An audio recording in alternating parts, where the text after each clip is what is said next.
Hello दोस्तों, आपका मेरे channel visual art and GK tutorial में स्वागत है।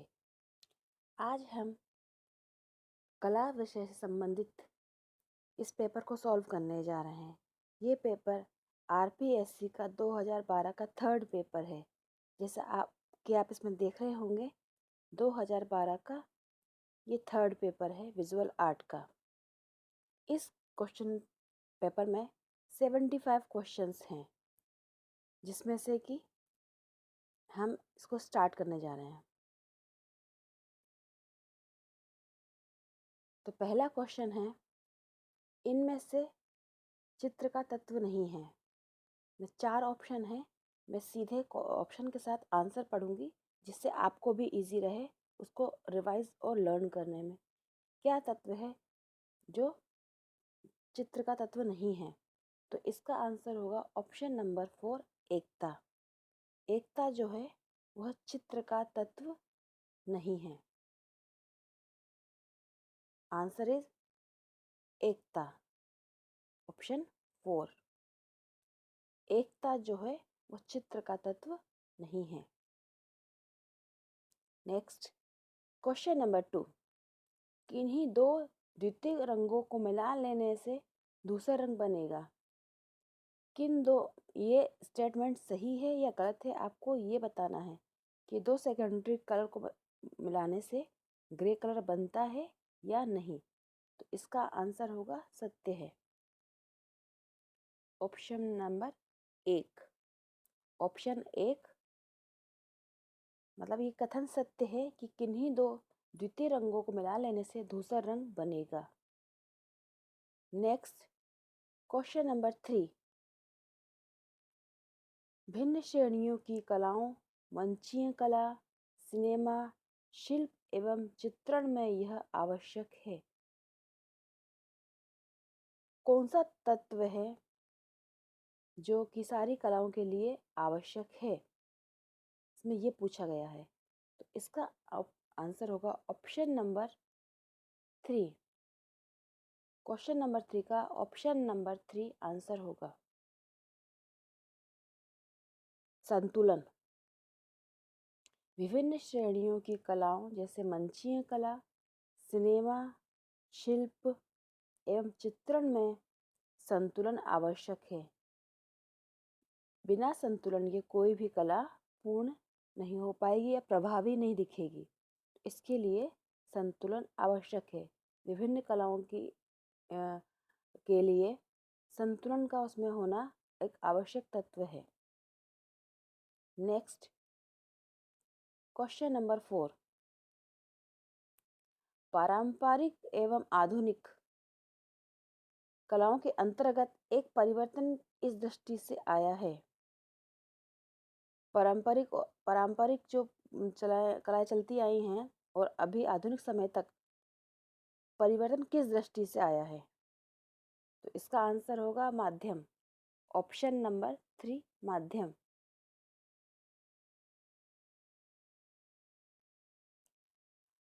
पारंपरिक एवं आधुनिक कलाओं के अंतर्गत माध्यम की दृष्टि से परिवर्तन आया है। आई रिपीट, पारंपरिक एवं आधुनिक कलाओं के अंतर्गत माध्यम की दृष्टि से परिवर्तन आया है। मीडियम जो है वो पारंपरिक से अभी आधुनिक समय तक या समकालीन कलाकारों तक मीडियम का स्वरूप बदलता गया है, क्योंकि नए नए तरीके से लोग अपनी कृतियों का सृजन करते हैं। तो नए नए माध्यमों को ढूंढते हैं और उससे अपनी कृतियां बनाते हैं। नेक्स्ट क्वेश्चन नंबर 5, अर्थुना मंदिर समूह यहाँ स्थित है। यहाँ 4 ऑप्शन दिए गए हैं जो कि संभागों के दिए गए हैं, जिला नहीं पूछा है। यहाँ संभाग दिया है और पूछा है अर्थुना मंदिर समूह यहाँ स्थित है। तो क्वेश्चन नंबर 5 का आंसर होगा ऑप्शन नंबर 3, उदयपुर संभाग। उदयपुर संभाग जो है वह वहाँ पर अर्थुना मंदिरों का समूह स्थित है। उदयपुर संभाग में अर्थुना मंदिरों का समूह स्थित है। नेक्स्ट क्वेश्चन नंबर 6, भारतीय मूर्तिकला में एक अलंकारिक रूप गोमूत्र का पाया जाता है। ये कथन सत्य है या असत्य, ये बताना है। तो ये कथन सत्य है। Option number 1। भारतीय मूर्तिकला में एक अलंकारिक रूप गोमूत्र का पाया जाता है। Next, question number 7। शैलीगत साम्यता इस समूह में पाई जाती है। शैलीगत साम्यता इस समूह में पाई जाती है। यहाँ 4 ऑप्शन है कि शैलीगत रूप से इन समूह में जो दिए हुए हैं ऑप्शन, 3 ऑप्शन, उसमें से कौन सा समूह है जिनमें शैलीगत रूप से सिमिलरिटी है, स्टाइल जो है उनका करने का एक सा है। तो क्वेश्चन नंबर 7 का आंसर होगा ऑप्शन नंबर 1, अजंता बाग सिगरिया। अजंता बाग सिगरिया, यहाँ पर शैलीगत साम्यता है। यहाँ पर जो गुफाएं हैं उनके जो स्टाइल है उसमें सिमिलरिटी है। बीच बीच में आप इसमें हिंदी इंग्लिश एक साथ में दिया हुआ है, तो जहाँ पर भी डाउट हो उसको इंग्लिश क्वेश्चन को भी हम देख सकते हैं, जिससे डाउट क्लियर हो जाए। और हाँ दोस्तों, आपको ये मेरा चैनल पसंद आए तो प्लीज़ इसको लाइक, शेयर और सब्सक्राइब करें। और कोई भी डाउट हो या कुछ आपको पूछना हो तो आप प्लीज़ कमेंट करके पूछ सकते हैं। क्वेश्चन नंबर 8, जातक शब्द का उपयोग हुआ है। जातक शब्द का उपयोग हुआ है, तो इसका होगा ऑप्शन नंबर 3, बुद्ध के पूर्व जन्म जीवन के लिए। बुद्ध के पूर्व जीवन के लिए या पूर्व जन्म की कथाओं के लिए भी ये शब्द भी कई बार देखा गया है एग्जाम में। और ये बहुत इम्पोर्टेंट क्वेश्चन है, ये अक्सर आता है कि जातक शब्द का प्रयोग क्यों और कहाँ पर किया गया है। तो ये यहाँ पर दिया हुआ है बुद्ध के पूर्व जन्म के जीवन के लिए। और ये मोस्टली क्वेश्चन जो है आप देखेंगे इसको रिलेट करेंगे अजंता से, कि अजंता में जो चित्र बने हैं, भित्ति चित्र, और उनमें जो चित्रों को जो रिलेट किया गया है वो बुद्ध के पूर्व जन्म की कथाओं से रिलेट किया गया, तो उनको जातक कथाओं के आधारित चित्र भी कहा जाता है। तो जातक शब्द है बुद्ध के पूर्व जन्म के जीवन के लिए। नेक्स्ट, क्वेश्चन नंबर 9, कार्ले गुफाएं यहाँ पर स्थित हैं। कार्ले गुफाएं यहाँ पर स्थित हैं, तो इसका होगा ऑप्शन नंबर 2, मुंबई पुणे राजमार्ग पर। कार्ले गुफाएं जो हैं वो मुंबई पुणे राजमार्ग पर स्थित हैं। कार्ले गुफाएं मुंबई पुणे राजमार्ग पर स्थित हैं। क्वेश्चन नंबर 10, बीजापुर गोलकुंडा चित्रशैली इसकी एक अंग के रूप में जानी जाती है। यहाँ पर यह पूछा गया है कि बीजापुर गोलकुंडा चित्रशैली किस शैली की उपशैली है। एक अंग के रूप में जानी जाती है। ये थोड़ा सा पढ़ने मतलब घुमा के पूछ लिया गया है, अंग के अंग मतलब उपशैली। तो बीजापुर गोलकुंडा जो है वो दक्षिण शैली के अंग है। तो इस क्वेश्चन नंबर 10 का आंसर होगा ऑप्शन नंबर 4, दक्षिण शैली। बीजापुर गोलकुंडा जो है वो दक्षिण शैली की उपशैली है। नेक्स्ट, क्वेश्चन नंबर 11, भारतीय लघु चित्रों में छाया प्रकाश के तत्व मुगल शैली के माध्यम से आए। तो ये कथन सत्य है या असत्य, यहाँ ये बताना है कि भारतीय लघु चित्रों में छाया प्रकाश के तत्व जो आए वो मुगल शैली के माध्यम से आए, ये कथन सत्य है। Option number 1। भारतीय लघु चित्रों में छाया प्रकाश के तत्व मुगल शैली के माध्यम से आए, ये कथन सत्य है। Next question number 12।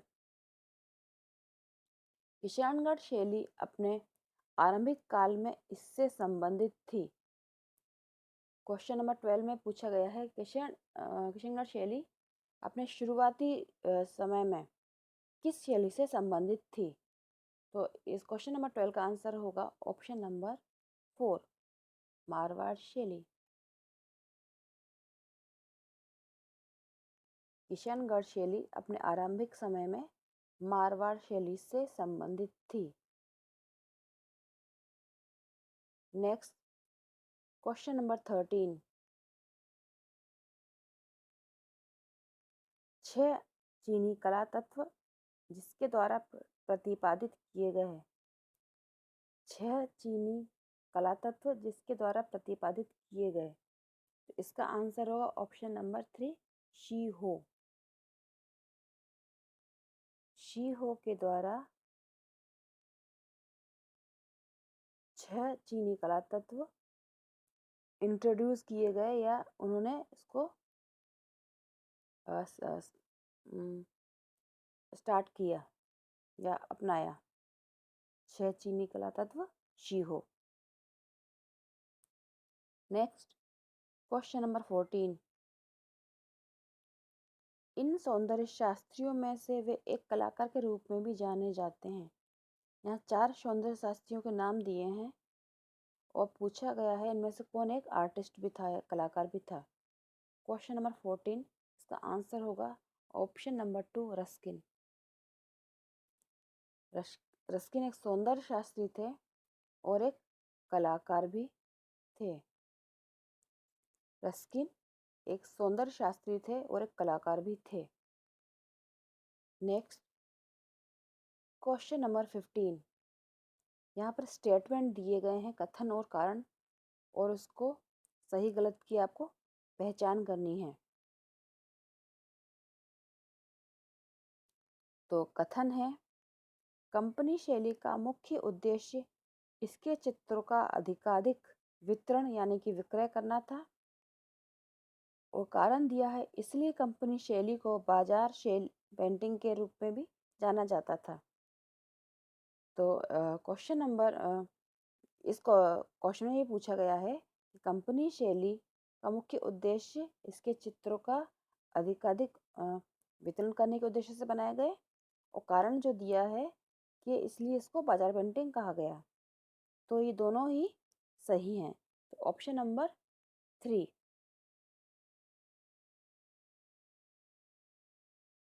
ये कंपनी शैली को इस जो बनाने का उद्देश्य था, अंग्रेज जो अधिकारी थे उन्होंने ही इसको ज़्यादा बढ़ावा दिया, बनवाए, क्योंकि वो चित्र बेचना चाहते थे और इसलिए इस शैली को बाजार शैली कहा गया।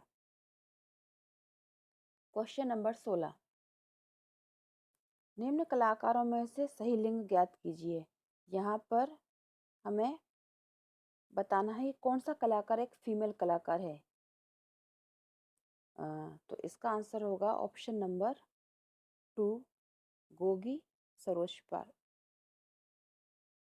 ये जिन विद्यार्थियों को नहीं पता होगा गोगी सरोजपाल के नाम में, तो कंफ्यूज हो सकते हैं, क्योंकि लक्ष्मा, ज्योति ये भी एक फीमेल वर्ड हैं। विवान सुंदरम तो मेरे ख्याल से सब जानते होंगे कि वो तो पुरुष कलाकार हैं ही, लेकिन लक्ष्मा और ज्योति जो हैं वो भी पुरुष कलाकार हैं, और गोगी सरोजपाल जो हैं वो एक महिला चित्रकार हैं। Next question number 17। राजस्थान के एक समकालीन कलाकार जो पारंपरिक पटचित्रों से प्रेरणा ग्रहण कर चुके हैं। राजस्थान के कौन से कलाकार हैं जो पटचित्रों से इंस्पायर होकर अपने चित्रों को बनाते हैं। तो इसका आंसर होगा option number 1, Rameshwar Singh. Option number 1, Rameshwar Singh. Rameshwar Singh जो हैं वो पटचित्रों से प्रेरणा ग्रहण कर चुके हैं या उससे प्रेरणा ग्रहण करके अपने चित्रों का निर्माण करते हैं। Next question number 18। एक भारतीय समकालीन कलाकार जिन्होंने अपने चित्रों में तांत्रिक आकारों की रचना की। एक भारतीय समकालीन कलाकार जिन्होंने अपने चित्रों में तांत्रिक आकारों की रचना की। तो इसका आंसर होगा ऑप्शन नंबर 4, जी.आर. संतोष। जी.आर. संतोष एक कश्मीरी कलाकार थे जिन्होंने अपने चित्रों में कुछ तांत्रिक रूप, आकार इस तरह से बनाए और इनको पद्मश्री सम्मान भी मिल चुका था।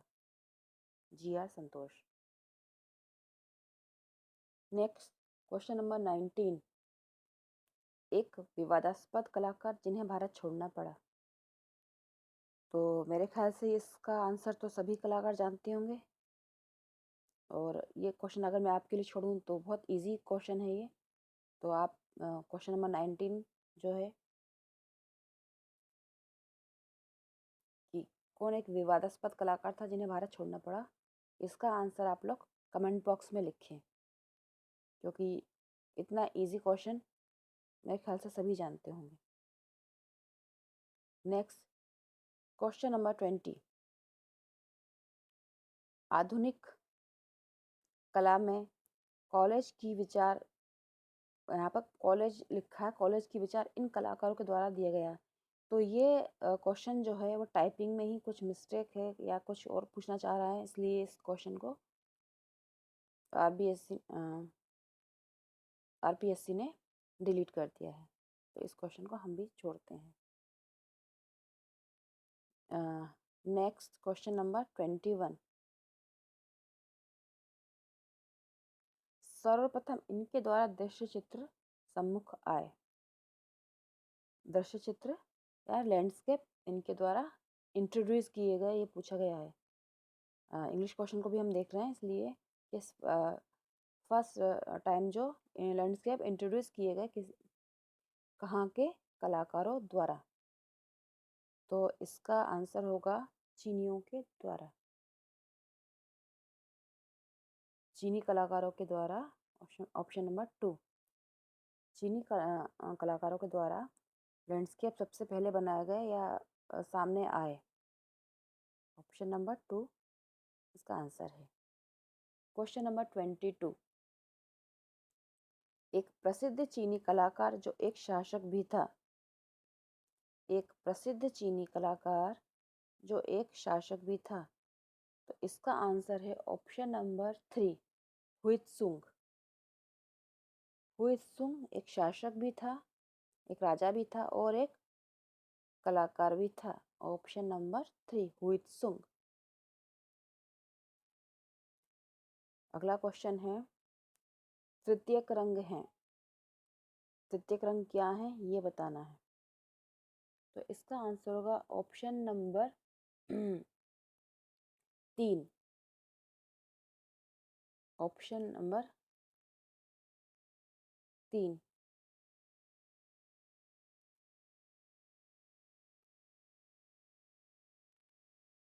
तीन व अधिक रंगों का मिश्रण। तीन व अधिक रंगों का मिश्रण तृतीयक रंग होगा। Next question number 24। इस क्वेश्चन में आपको इनको सही क्रम में लगाना है। लिनो और वुड कट में सही क्रम में, लिनो और वुड कट में हम किस तरह से प्रोसेस में काम करते हैं, ये इस चीज को यहाँ पर सही क्रम में लगाना है। तो इसका आंसर होगा option number 4। Option number 4, drawing, carving, inking और प्रिंटिंग। ड्राइंग, फिर कार्विंग, फिर इंकिंग और फिर printing. Option number 4। Next question number 25। छापा कला में एक प्रविधि में अम्ल एक महत्वपूर्ण घटक है। छापा कला में प्रविधि में एसिड किस कंपोनेंट में प्रिंट मेकिंग में यूज़ करते हैं।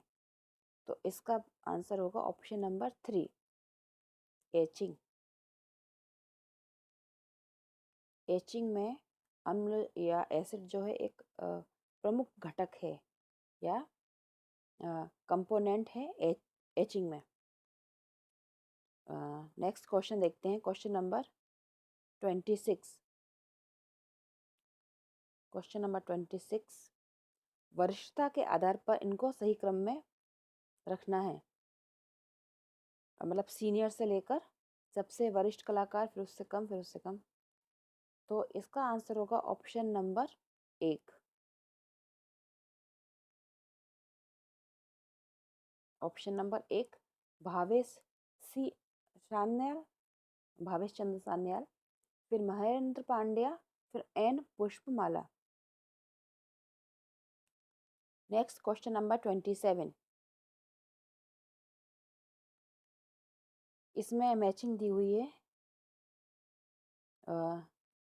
एक तरफ है ऑडियो विजुअल, आपको हिंदी दिखाती हूँ मैं, ऑडियो वीडियो, विजुअल, ऑडियो और वर्बल। इंग्लिश में भी देखिए। और दूसरी तरफ दिया हुआ है पोस्टर, जिंगल, टेलीफोन और फोन। तो इसका आंसर हम यहीं पर मैचिंग करते हैं। थोड़ा सा नीचे देखिए। इसका आंसर जो होगा वो होगा ऑप्शन नंबर 2, ऑडियो वीडियो जो होगा। ऑडियो वीडियो हम टेलीविज़न में चित्र भी देख सकते हैं और आवाज़ भी सुन सकते हैं।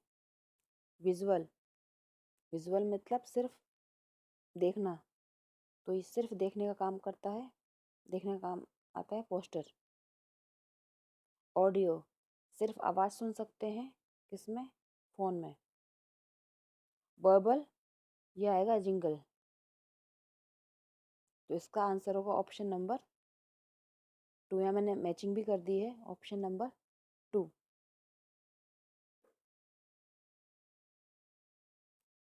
नेक्स्ट क्वेश्चन नंबर 28, एक प्रसिद्ध राजस्थानी कलाविद चित्रकार जो कि भीलों के चितेरे के रूप में जाने जाते थे, कौन से कलाकार थे जिन्हें भीलों का चितेरा कहा जाता था? तो वो आपको आता होगा, जहाँ तक मेरा ख्याल है, गोवर्धन लाल जोशी बाबा। इसका सही आंसर है ऑप्शन नंबर 1, गोवर्धन लाल जोशी बाबा। नेक्स्ट क्वेश्चन नंबर 29, कौन सा कलाकार था जो पूर्व का राफेल, राफेल कहते थे जिसे, पूर्व का राफेल किस कलाकार को कहा गया है? तो इसका आंसर है ऑप्शन नंबर 3, बेहजाद। ये मुगल चित्रकार था, इसे पूर्व का राफेल भी कहा गया है। नेक्स्ट क्वेश्चन नंबर 30, अकबर ने एक चित्रशाला लाहौर में स्थापित की थी और कारण दिया है लाहौर अकबर के साम्राज्य का ही एक हिस्सा था। तो कथन और कारण की जांच करनी है कि दोनों सही हैं या दोनों गलत हैं या एक सही है या एक गलत है। तो इसका आंसर होगा ऑप्शन नंबर 1। एक भी सही है, ए भी सही है और आर भी सही है। अकबर ने एक चित्रशाला लाहौर में स्थापित की थी, हाँ। अकबर ने एक चित्रशाला लाहौर में बनाई थी और लाहौर अकबर के साम्राज्य का एक हिस्सा था, यह भी सही है। ये दोनों का कथन और कारण दोनों सही हैं, क्योंकि अकबर ने लाहौर में, फतेहपुर सीकरी में और आगरा में तीनों जगह पर चित्रशालाएं स्थापित करवाई थी। नेक्स्ट क्वेश्चन नंबर 31, जंगल से लकड़ियों के प्राकृतिक आकार चयन करके उन्हें एक कलाकारी शिल्प के रूप में प्रदर्शित किया। तो किस कलाकार ने जंगल से लकड़ियां इकट्ठी करके उन्हें कलाकृति का रूप दिया और उन्हें एग्जिबिट किया, यहाँ ये पूछा गया है। तो इसका आंसर होगा option number 2, Haridatt Gupta. Option number 2 Haridatt Gupta. इन्होंने जंगल से लकड़ियां इकट्ठी करके उन्हें कलाकृति का रूप दिया और उन्हें प्रदर्शित भी किया। Question number 32। पश्चिमी राजस्थान में हस्तशिल्प कार्य का एक नमूना पलाण का प्रयोग होता है। यह पलाण क्या चीज है हस्तशिल्प की, ये पूछा गया है। क्वेश्चन नंबर 32 में पूछा गया है पलाण हैंडीक्राफ्ट में क्या चीज को कहा जाता है। तो इसका आंसर होगा ऑप्शन नंबर 4 ऊंट के आसन रूप में। ऊंट का जो आसन होता है उसको पश्चिमी राजस्थान में पलाण कहा जाता है और एक हस्तशिल्प का एक नमूना है। हैंडीक्राफ्ट का एक आइटम है ये पलाण, जो कि ऊंट का एक आसन होता है। Next question number 33। व्यक्ति चित्र इसका योगदान है। पोर्ट्रेट किस शैली का योगदान है इसमें यह पूछा गया है। क्वेश्चन नंबर 33 इसका आंसर होगा ऑप्शन नंबर 3 मुगल शैली। मुगल शैली जो है उसमें व्यक्ति चित्र अधिक बनाया गया, इसलिए इसको व्यक्ति चित्र का योगदान भी कहा जाता है, मुगल शैली। Next question number 34। बीएफए व एमएफए की डिग्री उपलब्ध है किस कॉलेज में। यहाँ पे 4 ऑप्शन है। राजस्थान का पेपर है इसलिए राजस्थान के विषय में पूछा गया है कि राजस्थान के इन 4 कॉलेज में से किस कॉलेज में बीएफए और एमएफए की डिग्री उपलब्ध है। तो इसका आंसर बहुत इजी है, राजधानी जयपुर, जहाँ राजस्थान विश्वविद्यालय है। राजस्थान यूनिवर्सिटी जयपुर में बीएफए और एमएफए की डिग्री उपलब्ध है। Next question number 35। राजस्थान के प्रथम कलाकार समूह का नाम बताइए। राजस्थान के प्रथम कलाकार समूह का नाम बताना है। तो इसका आंसर है ऑप्शन नंबर 4 कलाकार तुलिका कलाकार परिषद। तुलिका कलाकार परिषद जो है वो राजस्थान का प्रथम कलाकार समूह है, आर्टिस्ट ग्रुप, तुलिका कलाकार परिषद। Next question number 36। वनस्थली प्रशिक्षण केंद्र के रूप में जाना जाता है। वनस्थली शिक्षण केंद्र के रूप में जाना जाता है, किस लिए फेमस है ये पूछा गया है। तो इसका आंसर है ऑप्शन नंबर 2 फ्रेस्को। फ्रेस्को भित्ति चित्रण के लिए वनस्थली शिक्षण केंद्र प्रसिद्ध है। Next question number 37। झरोखा शब्द संबंधित है। झरोखा शब्द किस चीज से संबंधित है। इसका आंसर होगा ऑप्शन नंबर 3 स्थापत्य। आर्किटेक्चर में जो झरोखा शब्द है वो यूज होता है। झरोखा जो होता है मेरे ख्याल से सबको शायद पता भी हो सकता है, खिड़कियां या जो इस तरह के जो होते थे जैसे झांकती थी रानियां, झांकने के लिए कुछ देखने के लिए झरोका यूज होता था। तो झरोका जो है वह स्थापत्य से संबंधित शब्द है। Question number 38। राजस्थान के एक मूर्तिकार जो गयात्मक शिल्प रचना करते थे। गयात्मक का देखिए इंग्लिश में दिया हुआ है काइनेटिक स्कल्पचर्स। गयात्मक शिल्प रचना करते थे राजस्थान के एक कलाकार। तो इसका क्वेश्चन नंबर 38 का आंसर होगा ऑप्शन नंबर 4 अंकित पटेल। अंकित पटेल जो थे वो गयात्मक शिल्प बनाया करते हैं।